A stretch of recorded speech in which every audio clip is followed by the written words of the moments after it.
Thank you, and thank you, Bill, for the invitation today to join your committee to talk about the Advertising Alliance. I'm very excited to be joined by Genie. Well, it is a long title. We like to refer to her as the top cop, and she'll have some very good insight to share with us on some recent enforcement activity around the DAA principles. And our goal here is to give you a baseline on the mobile guidance, but a little bit more broadly on DAA and some recent developments, and to also give you some background on the actual mechanics of the program. But I think most importantly, focus on enforcement and accountability, which is one of the foundational principles of the DAA program, and why it has garnered such respect in the marketplace among regulators and enforcers, and why they often comment, particularly from the Federal Trade Commission, that the DAA has a program with enforcement with teeth, and it's because of the great work Genie and her team do day in and day out, enforcing the principles, but working with companies, educating them in webinars like this, but also directly counseling them on their responsibilities, the principles, in a way that they easily implement and operationalize and come into the fold and being in compliance with the program. So on our first slide here, I describe our overview. We're going to talk about what OBA is. That's what this program is all about. We'll get a deeper dive into the mobile guidance. There are other guidance materials and principles, but understood that this was an area of interest for membership. And then we'll take a hard look at some recent cases, and then the compliance warnings and other good, helpful tools that are on the market that Genie and her team have put out. So first, here's a very crude slide as to what we're talking about when we say OBA, but it's advertising that's relevant to consumer interests that are inferred from sites visited over time by a computer device. And it's not advertising that's based on the content of a current site, contextual advertising.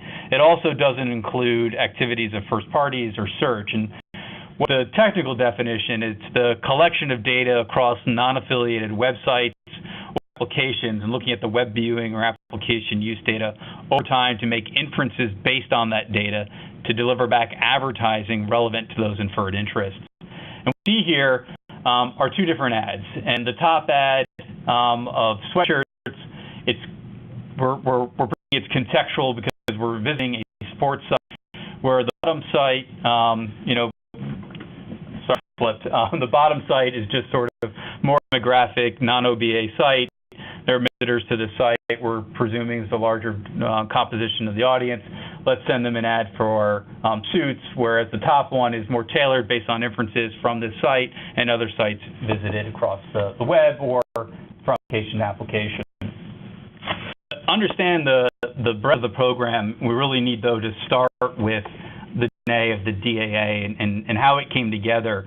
And it has its origins dating back to 2007 from some workshops the Federal Trade Commission convened looking at these practices of OBA and raising concern that consumers didn't understand that data was being collected about their visits from site to site, that they're being tracked, that there wasn't a meaningful enforcement mechanism that applied across the industry. And so the four A's, the AA, the DAA, IAB, and then later joined by AAF and NAI, together with consultation from the Council of Better Business Bureaus to develop this self-regulatory program. And collectively represent over 5,000 members. And here, next slide, we have a few metrics to drive some of that home, but we're talking about thousands of brands and hundreds of companies that participate in the program. Transparency and consumer control to consumers about mobile and web traffic data being collected to tailor advertising and uses, and we'll get into that in a little bit. But some of the metrics about the program since its launch, official launch in the fall of 2010, there have been more than 50 million unique visits to the DAA properties. That's the consumer choice page, as well as the education material that DAA hosts. There are more than 120 companies representing really almost the entire ecosystem that provide choice through the consumer choice page, the web-based tool at aboutads.info, and really 30, I think it's 34 right now, but a dozen or so companies in the pipeline that are providing choice through app choices, and that's a tool that was launched last year that provides consumers control about app usage data. That little blue icon you see on the left, probably familiar to you. You've seen it in ads across the web, in applications. It is more than 1 trillion times per month globally, and that's the gateway to the DAA program and consumer notice. When the icon appears in ads, it gives consumers the ability to learn more about the companies that are involved in data collection and use, and also shows that the companies are adhering and participating in the DAA program. And finally, one last metric I'll note is that the DAA is not just uniquely a U.S. program. It is found across the globe in over 35 different nations in Europe, Canada, in Latin America, and Asia, and it's offered in more than 26 languages. Here's a quick slide on the different guidance materials. The first one was the OBA guidance that was issued in 2009. That is our base document, the foundational principles. There's 7 of them.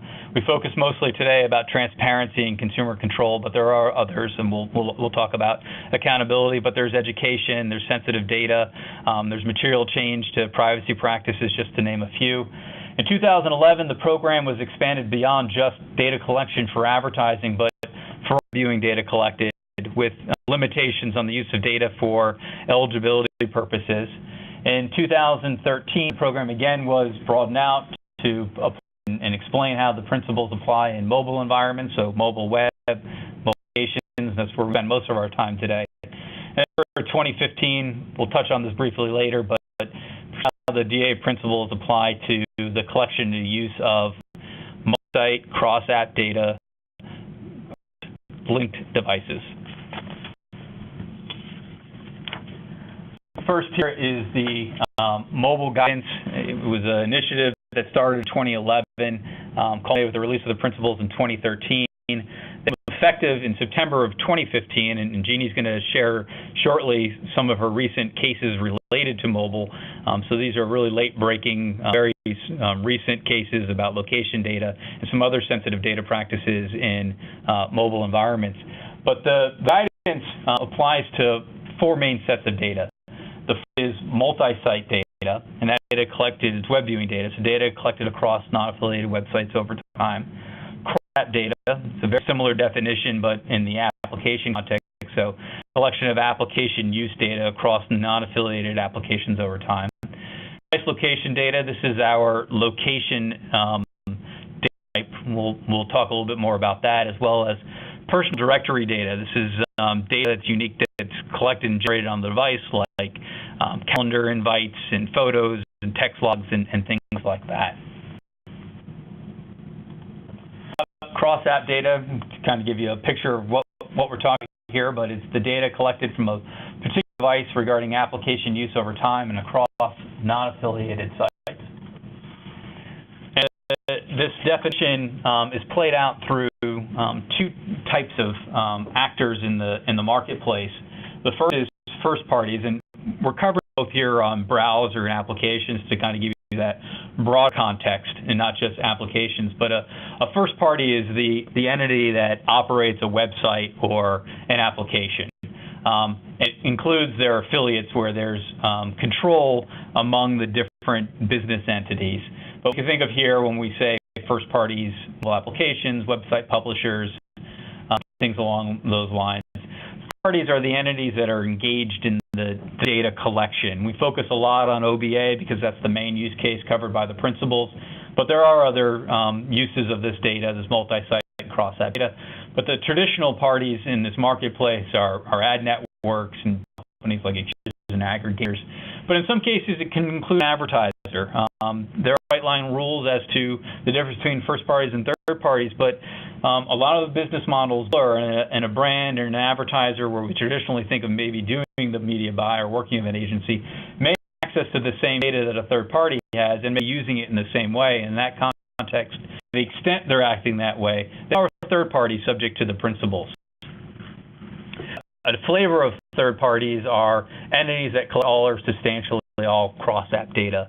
An example, when you think about this in the browser context, are like toolbars and browsers, things like that, that gather all the URLs traversed by a particular browser in the app environment, the same idea, capturing all application use data. Someone just put us on hold, so there's some background music.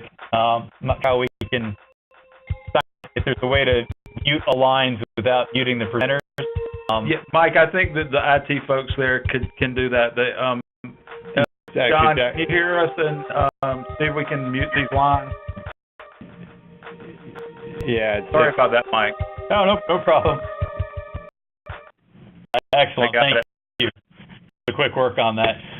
So one of the key principles is the transparency principle, and I think what you'll hear play out in some of the enforcement reporting that Genie offers is that it's a collaborative effort between first parties and third parties in providing notice in the marketplace, and that isn't necessarily one actor's responsibility to do all things, and really is a reliance on each and the communication and dialogue between partners to make sure that transparency is being provided, links to opt-outs are being offered, and that everyone is doing their job. Genie's there to help police that and make sure that that's happening. So here in the first party notice context, there's an expectation on first parties that they provide a clear, meaningful, prominent link to a disclosure that points to a choice mechanism where consumers can exercise choice, and that this link is provided in before the app is downloaded or installed, before the data is being collected, and it's also available from the application settings or privacy policy. And an important feature of providing transparency is also for the first party, the app developer, the website publisher, to state its adherence to the DAA principles in its own notice. Third parties likewise have obligations. The first one here we have noted is under their policy notice, so they're describing the types of data that they collect, the uses of that data. They disclose an easy-to-use mechanism for exercising choice. They, too, also state their adherence to the principles. This is something that can be made available from their website or accessible from any application from or through which they collect data. So the ongoing notice that third parties provide in the marketplace. They're all expected to provide enhanced notice. In the browser world, you're probably very familiar with seeing this, is the icon that appears in or ads. It also is here in the app environment. This is the notice, the ability to access a privacy policy notice outside of that privacy policy notice of itself and leveraging the icon, or providing prominent links before an application is installed, before it's downloaded, before data is being collected, and it's also available from the application settings and privacy. So the point here is that notice is provided prior to data collection, and then there's a way for ongoing access to that notice. And there's also a means to be participating in the choice mechanisms. Here, this is the one I referred to earlier, is app choices, but there's also platform settings that work as effectively as providing consumers with control over the collection and use of information. Just to drive home the icon, here's just a slide of it, the standalone of the advertising option icon. It's also referred to as your ad choices icon. You can probably see it as ad choices in ads, but this is the icon that's appearing more than 1 trillion times per month. When you click on it, it takes you to a disclosure and an opt-out mechanism. And here's just some examples of what it looks like. Right, so you have a public footer notice, ad choices on the left. You can see it as a notice in a browser, in an app, including the advertisement itself. It comes from the mobile creative ad spec for delivering the icon. You can see different implementations of the icon. On the left, you see it in-app in an ad. You see the icon in the left corner. You click on it, and it's a gateway to provide additional notice and choice. Or else you can see it also in the app settings from the app itself as one of the line items there. So that ad choices, you click on it, again, brings you to notice and control. Just in the wild, you can see here a publisher site, and it says ad choices. Another part of the program is consumer control and providing consumers the ability to exercise choice about having data collected and used for OBA. Again, the data collected across apps, across sites, to make inferences to deliver advertising back to that device, that computer, based on those inferences. And that mechanism, there's DAA has provided multiple tools based on the place of collection. So you see an example of the mobile optimized choice page for their collection. Invite you to take a look at it. You can go into any browser on your device. Chrome is a good one to use. To go to ads.info and navigate to the choice tool, or just /choices, and it brings up a tool that says whether or not is anyone tailoring advertising. You can see which companies are tailoring advertising to you and exercise choice. Here is app choices. This is a downloadable app from iTunes, the Google Play Store, and also available on Amazon. It's free to download and provides choice with respect to collection in apps for advertising. And it's also available in Spanish to reaching the Latino market, and received attention and recognition from the chairwoman of the Federal Trade Commission for this extension to that community. I referenced IBA and other purposes throughout the presentation. Here's the slide that covers these other uses, and it recognizes that data collection is collected, or data is collected for purposes not just advertising. That's that purple book, the multi-site data principles I referenced earlier, and recognizes that there is certain data collection that is critical to the functioning of the internet, of mobile environments, and that not all collection should be subject to an opt-out. And here are certain uses that are recognized by the DAA that aren't subject to an opt-out, and these are operations and SIM management purposes, so IP protection, authentication, fraud prevention, billing, reporting, delivery, things along those lines, frequency capping. Again, not mentioned here, but mentioned earlier, the activities of first parties. So when you're collecting data directly from your visitors, it wouldn't be subject to the DAA choice tool. There's also market research, product development, and data that has been de-identified within a reasonable time of collection, and before it's used for any sort of interest-based or online behavioral advertising purposes, wouldn't be subject to the opt-out. A couple of the last data types, and then I'll be handing it over to Genie in a couple more slides.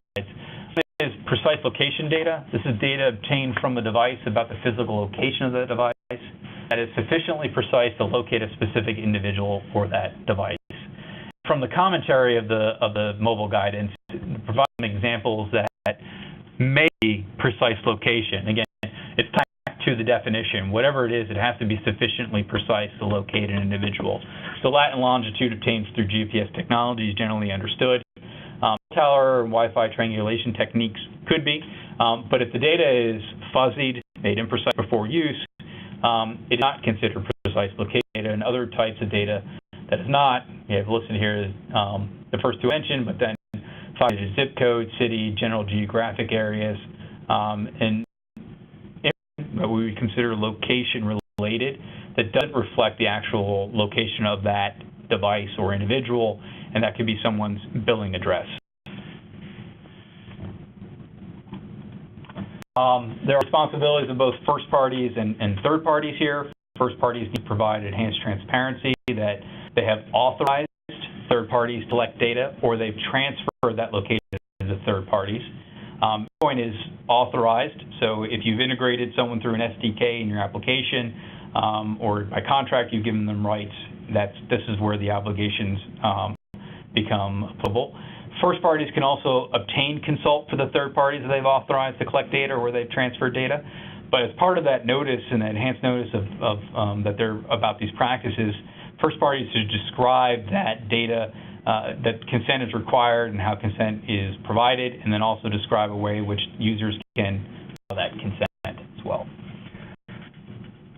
They're also expected to provide transparency, and they can get consent independent of the first party, or they can rely on reasonable assurances. This requires the third party to have a contract or go in and take on due diligence to look at whether or not the first party is actually getting consent, or are they representing and stating their own adherence to the principles.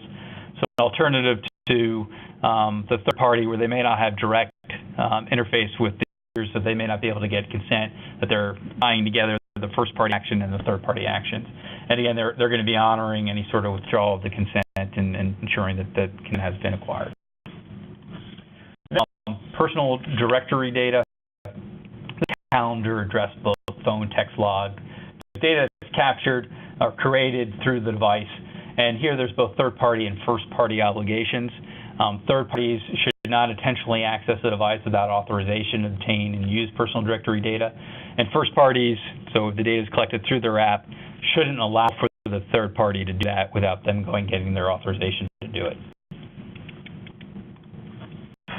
cross-device, this has been the most recent development. This was in November of 2015, and explains how cross-device is addressed through the transparency and control principles of the DAA.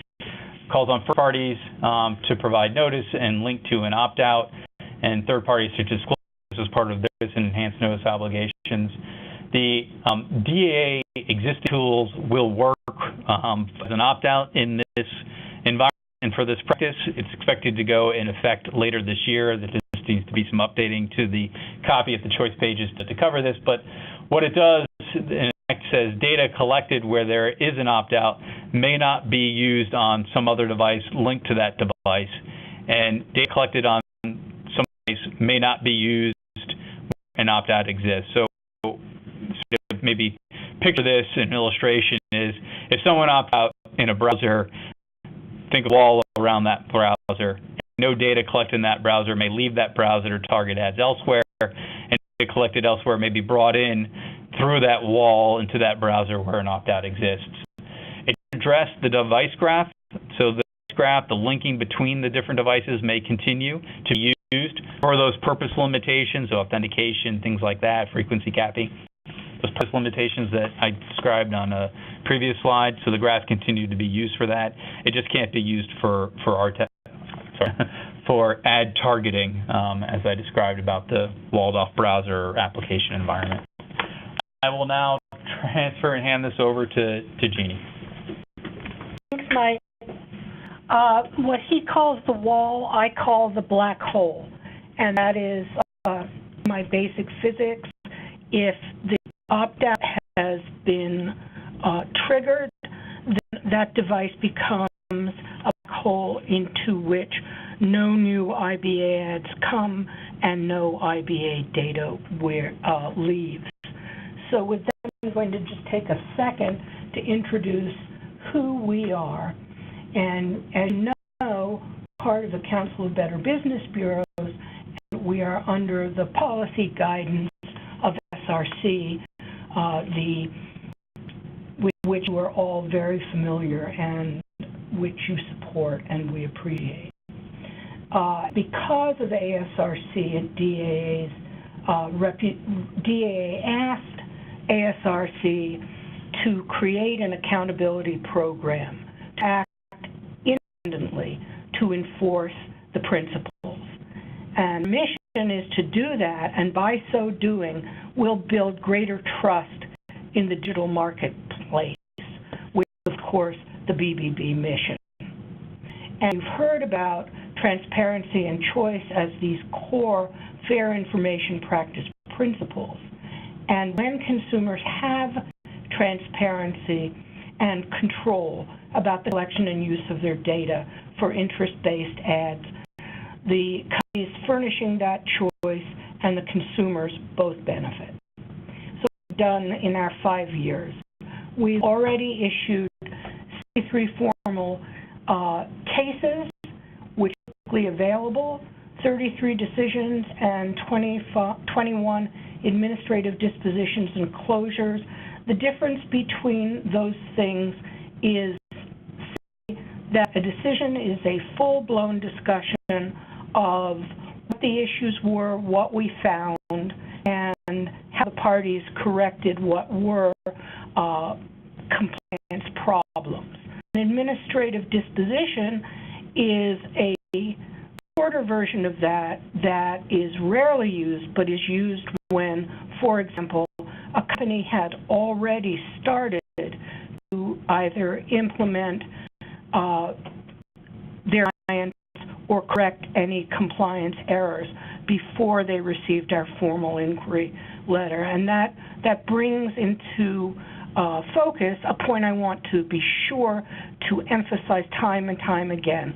Don't wait for me to contact you when you get the bared teeth. If you contact me before I write you an inquiry letter because you just have a question, you think you may have a compliance problem, you know you have a compliance problem, we will confidentially counsel you and bring you into compliance.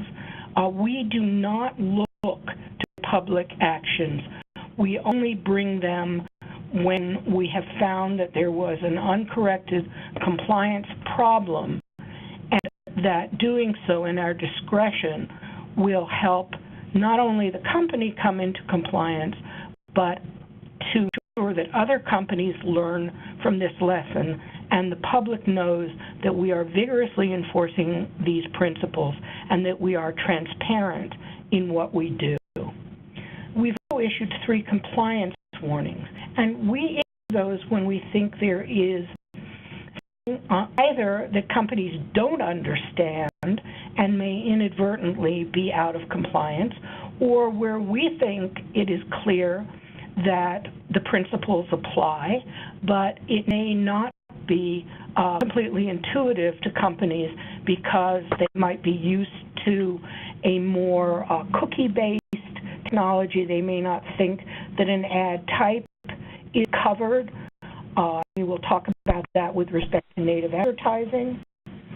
And they think that it's not their problem, it's another party's problem.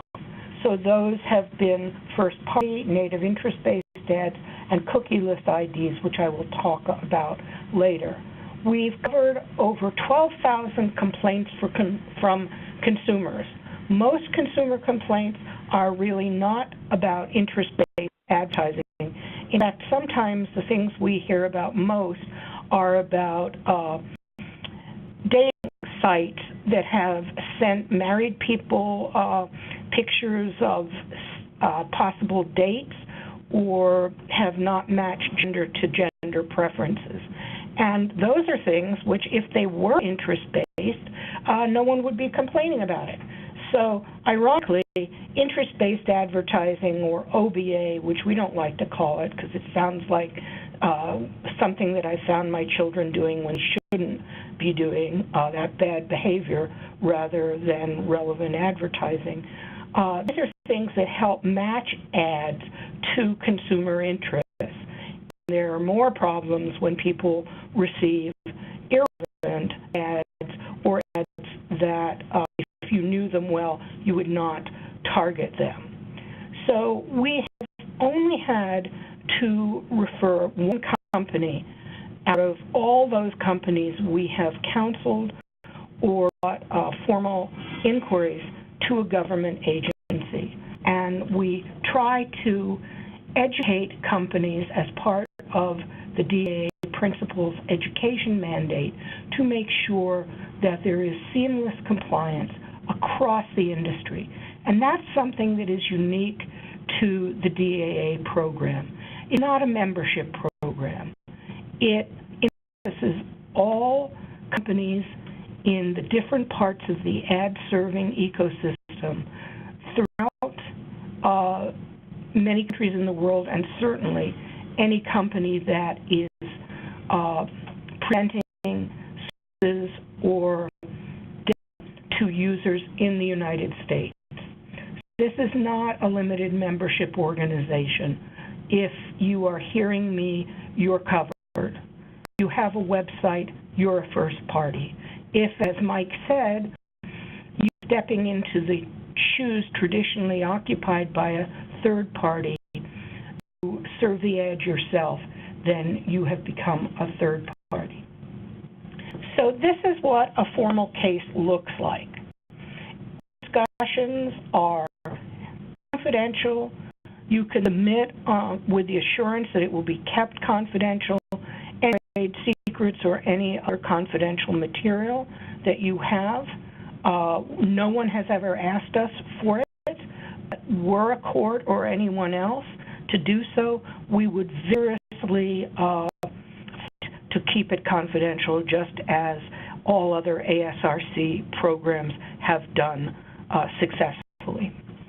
But again, if you ask me first, everything you say and all your compliance steps will remain confidential. So I'm going to get, without further ado, on to our mobile cases, because that's where the rubber hits the road. And of course, I think that's where the fun really is when you look at these mobile apps. we started with looking at apps that were extremely popular and when we began enforcement. And of course, if you're looking at popular apps, you are going to be looking at games. And a number of games that were popular, and some of which, unsettlingly, were directed to or had a large children's audience. Here you see 2 out of the 3, the Bearbit Studio apps and the Top Free Games apps, were child-directed. That had a large part of their audience, or a significant part, were related to and directed and popular with children. The Spinrilla was, again, a very popular app, tiny company that was providing access to emerging rap artists and had over 1 million downloads. All these companies were missing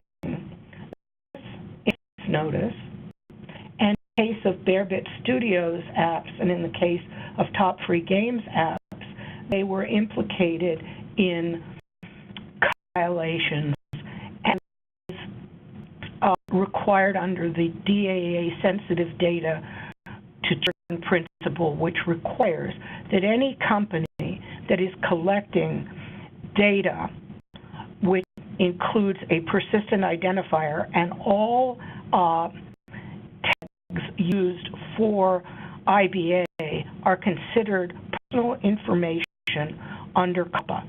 So if they were collecting it from children that they knew were under the age of 13 or on a child-directed site, then COPPA was implicated. For Spinrilla, a sensitive principle related to precise location of data, and they also had compliance issues with the Spinrilla website. So I into these a little more deeply. So there were no enhanced notice linked to their IBA disclosures. What does that mean? That means that, as Mike said to you, you're looking to download the Bearbit Studios app. It's going to be IBA directed. Either App Store, before it's downloaded, there needs to be a notice that links to the information about IBA and to a choice mechanism. Or if it's there, then you need to put it on first opening of the app or before first use. In all these cases, companies decided to put it in the App Store and to make sure consumers understood that IBA might be occurring on their apps. So also added language that clearly explained what third parties were doing, added statements of adherence to the DAA principles. Top Free Games demurred from adding a statement of adherence, saying they were a foreign company and were not yet sure what principles they were going to adhere to. This, of course, didn't make sense to anyone else, since a number of companies that are based outside of the United States, including Bearbit Studios, which is a small company in the Netherlands, have no such problem. We are concerned about this, so we will be keeping an even closer eye on Top Free Games going forward, since we are not sure that their compliance in this one instance will spill over to their compliance in other instances. And this is rare indeed. This is the first time this has ever happened. So here. Spinrilla. Now, Spinrilla raises the issue of precise location data. they have been collecting latitude and longitude to the 14th decimal place. I'm not exactly sure what this will give them, maybe the tip of my nose, but in any way it is clearly precise. And the interesting thing was, when we brought this to Signorelli's attention, they said, you know, when we think about it, there's no real reason that we have for allowing third parties to collect precise location data. We're not monetizing it, and we don't want it ourselves. So they simply removed the capability, no longer allowed it in the SDKs, the software development kits, or through permissions. So it's one solution, but it isn't the only solution. It is perfectly fine to allow third parties to collect precise location data, but you must obtain affirmative consent prior to in allowing third parties to engage in that. And what prior affirmative consent means is an action by the consumer in response to a clear notice. So the consumer says the app will allow third parties to collect your location, to use it to send relevant ads wherever you are, and the consumer says, yes, that's fine. Now, ordinary permissions may not be enough unless they of third-party collectors. Whoever is sort of near their mic and going through whatever action they are, we would love it if you'd stop. They heard me. Okay, sensitive data principle, I think I've pretty much gone through it. Here you can see laid out for you how this works with respect to COPPA. The thing to note is that COPPA advanced the definition of what is personal information beyond the old, usually understood idea of name, address, social security number to include persistent identifiers used for IBA, which was the first time that was articulated in a compliance requirement. It looks like the FTC continues to move in those directions. So this is just a practice note, and I leave to your attorneys how to deal with that. It's not a principles-related issue, but do be careful when you talk about anonymous information that you clearly spell out what you mean by that. Okay, Bearbit and Top Free Games met. I'm going to delve into too far to the issues involved in COPPA compliance, which our sister program, KRU, handles mostly, but we now do handle those questions, and we reach a very interesting issue of what is a protected website.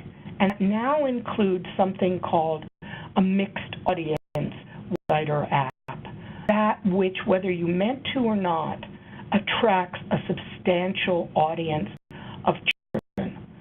And it deals with one of these balancing multi-factor tests which lawyers employ and give companies headaches, but it's got a bunch of pictures of kids, if cartoon, figures, etc., and you see that there is a substantial audience of children. You can do age gating, which means ask a kid its age, and if you find out that the person is under 13, then target a OBA to them, don't collect their data. Quickly review some of the major compliance issues that I hope all of you will keep in mind, because these are the things that we've seen in the past few years are tripping companies up. Mike really explained and laid out the first core principle. That is, there is shared responsibility between first and third parties. That is, the first and third party independently have responsibility for transparency and choice. One or the other of them can fulfill that responsibility, but just because one thinks should have doesn't exonerate you from your responsibility. And we will go into detail about how that works with first-party enhanced notice. Then we're going to talk about if it quacks like an IBA ad, it is an IBA ad, whether it's a native ad, a banner ad, or an in-app ad. And finally, we don't care what technology you're using. The principles implement fair information practices. They implement them irrespective of technology used to collect the data for IBA on the third platforms. Okay, what does all parties should work together really mean? That is, ensure that the icon is served all IBA ads. If the ad's on your website, make sure that the company that has bought that real estate to serve the ad is doing so in compliance with the principles. This is pretty much universal now. The delivery of the icon, which used to be a much bigger issue, all major advertisers, ad agencies, and third parties have come in the years of the operation of the DAA to see the wisdom of providing that notice. But what is still something that is a work in progress is the publishers to realize that where third parties are collecting data on their website for IBA, that requires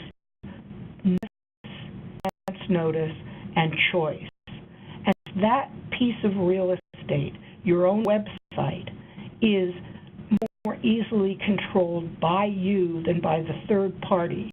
You either have to give the third party a way of providing that notice itself or take charge of providing that enhanced notice link that goes to your explanation of how third parties use in-based advertising on your website and with you, and to a easy-to-use compliance mechanism. We that you are well advised to make sure that your contracts reflect this, or that you are taking due diligence to make sure that this is being done as Mike suggested. So deal with compliant companies will let you sleep better at night, at least with respect to whether I'm going to be knocking on your door. And I'm just going to give you a picture of what it looks like to see first parties collecting on a popular website. There are a number of tools that you can download that will show you what third parties are collecting data, and your own IT people can also help you.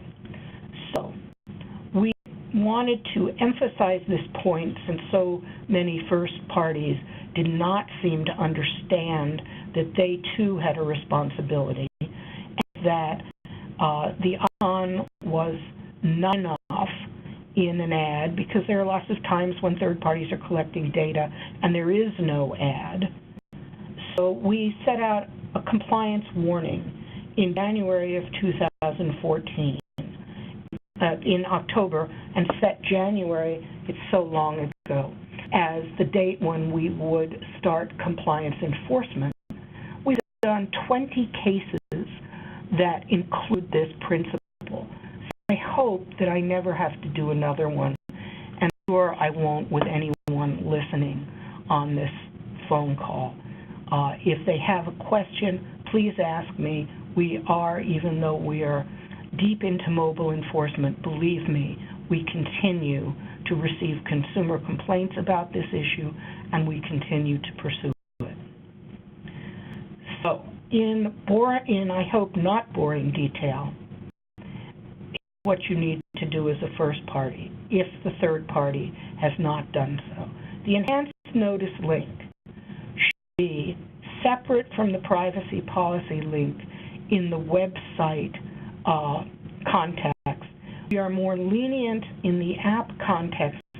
In the App Store, you are limited to the number of separate links or categories that you can display on your page. We will allow you to do this with the privacy policy, but you must take the user just to the top of the privacy policy, but directly to a place where the user can learn what you're doing with respect to third parties and interest-based advertising.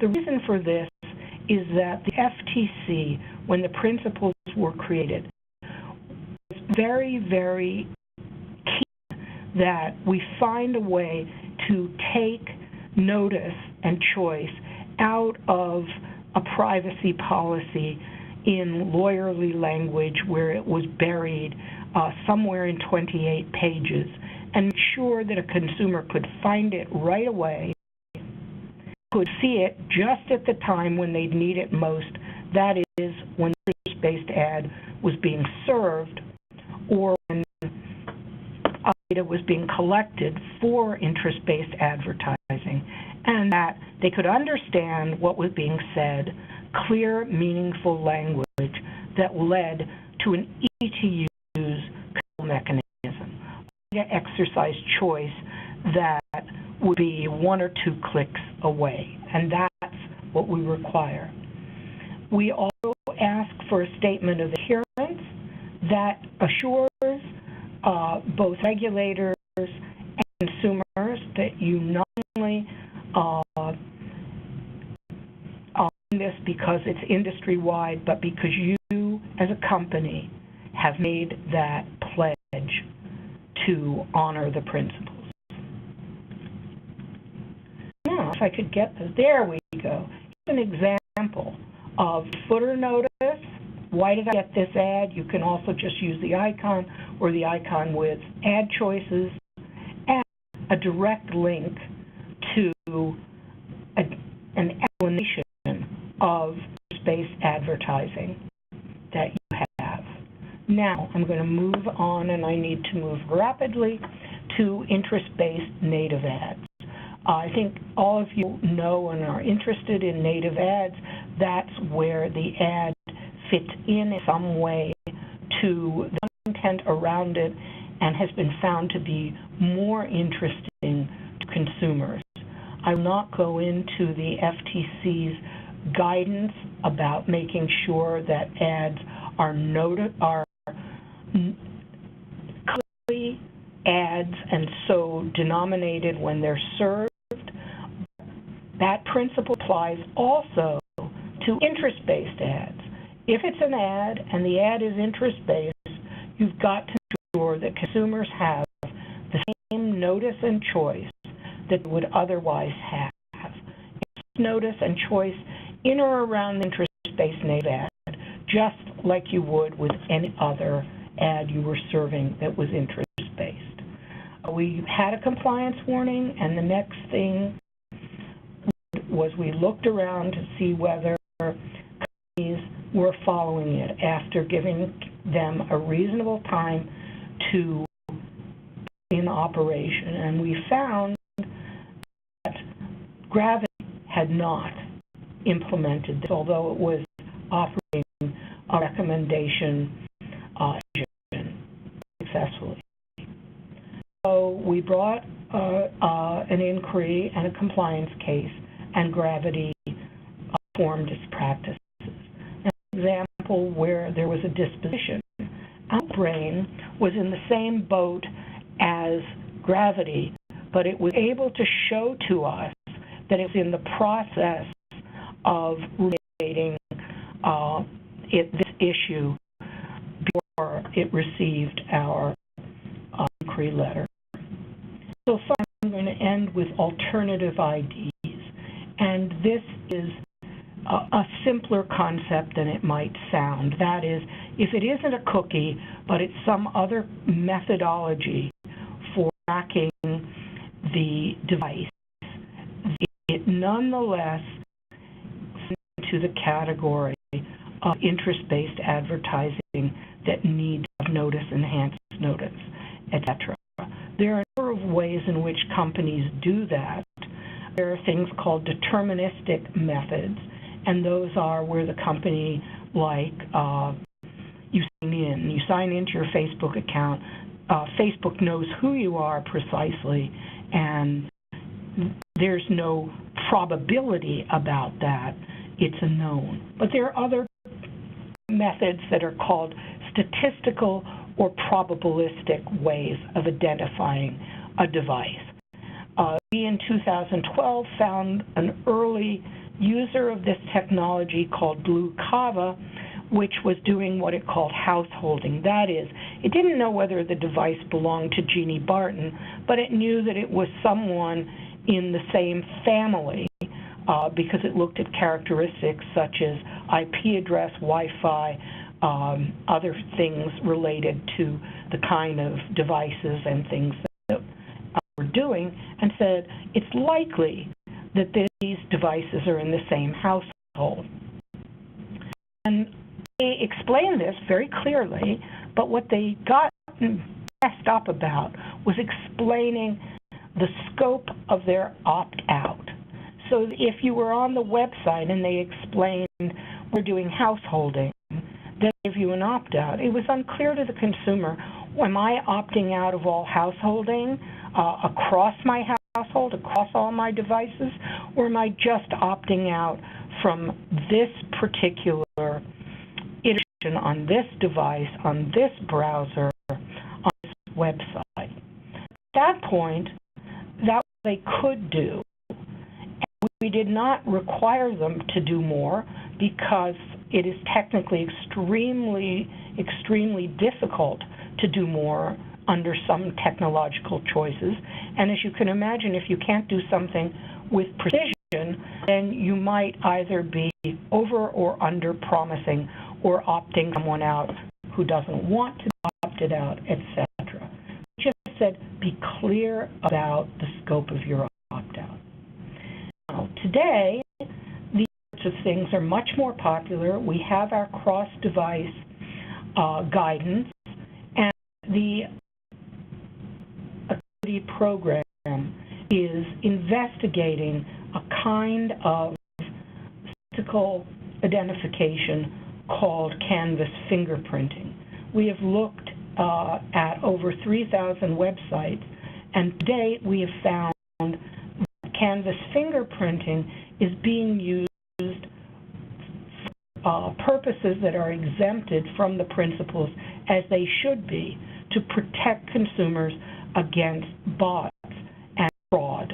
So we will continue to look to see whether there is any use for IBA without notice and choice. But to date, we have not found that.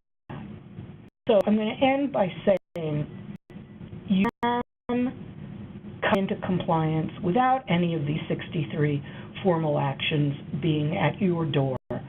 Please get in touch. We're delighted to work with you. Cops don't always issue tickets. They sometimes give you directions, and that's what we like to do. Thanks very much.